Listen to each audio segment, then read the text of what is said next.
अब मैं आपको बताऊंगी कि मैथमेटिक्स में या ट्रिग्नोमेट्री में एंगल्स के लिए एक छोटा सा गोल्डन रूल होता है। गोल्डन रूल का मतलब एक ट्रिक है जो मोस्टली आस्क्ड एंगल्स होते हैं उनके लिए। जैसे कि अगर जो मतलब ये ट्रिक कैसी है ये समझ लेते हैं। एक ट्राइंगल होता है, ठीक है।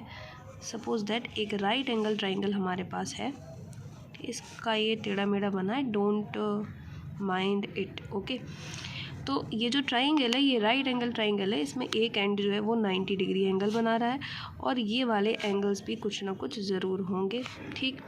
लेकिन हमें ये याद रखना है कि अगर ये 90 डिग्री एंगल है और यहाँ पर 90 डिग्री बन रहा है एंगल, ठीक, और ये जो साइड्स हैं, ये वाली जो साइड्स दे रखी हैं हमें, अगर जो वो 3 और 4 के रेशियो में है तो ये जो बड़ी वाली साइड होगी वो 5 होगी, ठीक। मतलब ये है कि अगर ये साइड 3 है, ये साइड 4 है, तो ये साइड पक्का 5 होगी। तो इस तरीके का ट्राइंगल जो है ना वो 2 तरह से बन सकता है। एक और बन सकता है,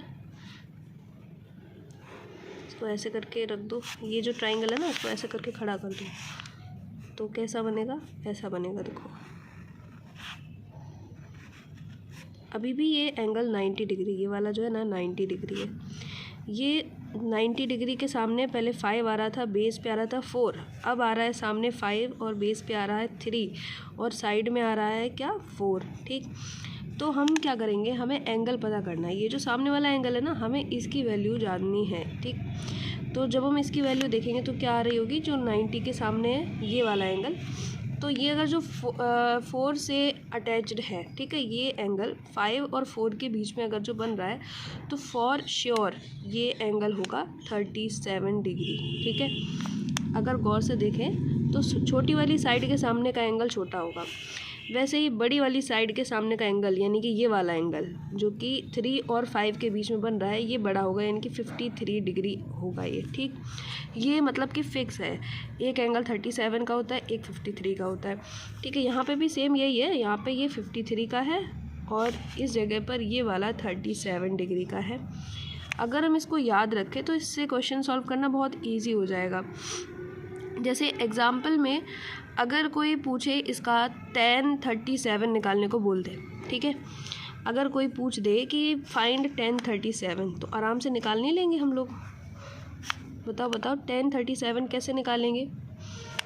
सपोज़ अगर पूछा जाए tan 37 तो हम क्या करेंगे, साइन की वैल्यू लिखेंगे, अपॉन में लिख देंगे कॉस की वैल्यू, या फिर tan का वो फॉर्मूला लगाएंगे जो हम लोग यूज़ करते हैं किसमें, पाकिस्तान भूखा प्यासा हिंदुस्तान हरा भरा वाला, ये वाला, ठीक है। ये वाला वैल्यू 10 का होता है, यानी कि परपेंडिकुलर अपॉन बेस। तो 37 के लिए अगर हम देखें तो 37 के सामने कौन है परपेंडिकुलर में, 3 और बेस पे कौन है, 4। लो आंसर आ गया। अब ये ज़रूरी नहीं है कि ये 3 या 4 ही हो सकता है ये 4 की जगह पर 8 हो सकता है ये 3 की जगह पर 6 हो सकता है ये 5 की जगह पर 10 हो।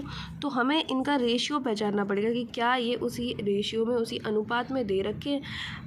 नंबर कुछ भी हो सकते हैं, कितना भी मल्टीपल हो सकता है, बेसिक नंबर यही है, इन्हीं के कई गुना हो सकते हैं। जैसे कि अगर इन्हीं नंबर्स में 2 का मल्टीप्लाई करें तो 4 की जगह 8, 3 की जगह 6 और 5 की जगह 10 आ जाएगा।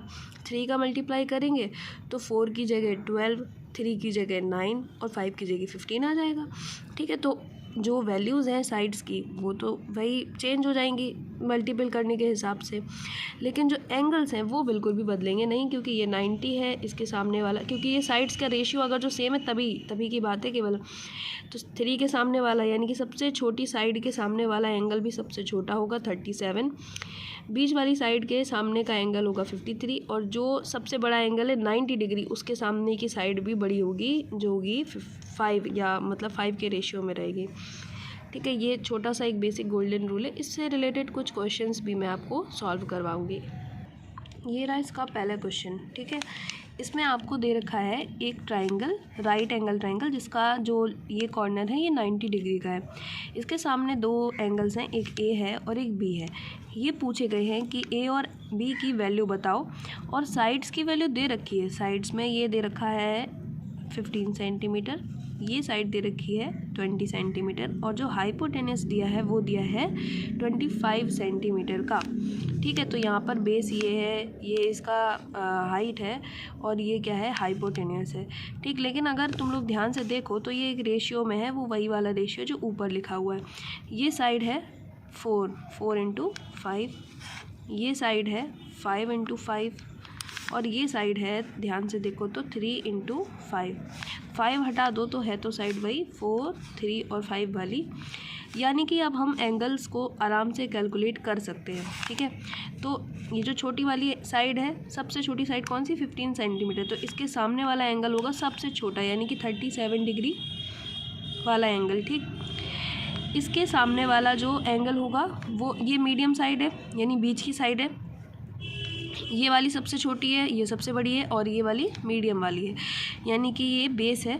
तो बेस के सामने वाला जो एंगल होगा वो कैसा होगा, वो भी मीडियम होगा, ना 90 होगा ना 37 होगा, कौन सा होगा, 53 वाला होगा।